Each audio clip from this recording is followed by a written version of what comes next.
खरं तर हा ईव्हीएमचा विषय हा नवीन विषय नाहीये. या आधी सुद्धा ईव्हीएम बद्दल बऱ्याच तक्रारी ज्या आहेत त्या सुप्रीम कोर्टामध्ये सुद्धा बऱ्याच लोकांनी केलेल्या आहे. लोकसभेच्या निवडणुकीच्या आधी सुप्रीम कोर्टामध्ये ईव्हीएमची एक मोठी केस सुरू होती.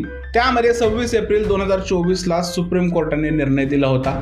कोर्टाने स्पष्ट सांगितलं होतं की पराभूत उमेदवार जे 2 आणि 3 नंबरवरती कॅन्डिडेट आहे त्यांना जर का ईव्हीएमच्या मतमोजणीमध्ये काही त्रुटी आढळत असतील किंवा त्यांना असं वाटत असेल की आपल्याबरोबर काहीतरी अन्याय होतोय तर त्यांना पूर्ण फेर तपासणी करण्याचे अधिकार आहेत. ज्या उमेदवारांना अशा पद्धतीची शंका आहे ते उमेदवार 5% व्हीव्हीपॅट आणि ईव्हीएम मशीनची फेर मतमोजणी करू शकतात. त्यासाठी ते निवडणूक आयोगामध्ये अपील करू शकतात. ज्या उमेदवारांनी अशा पद्धतीचे अपील केलेले आहे त्या उमेदवाराकडून त्या फेर मतमोजणीचा संपूर्ण खर्च घेण्याचे आदेश सुद्धा सुप्रीम कोर्टाने दिले होते.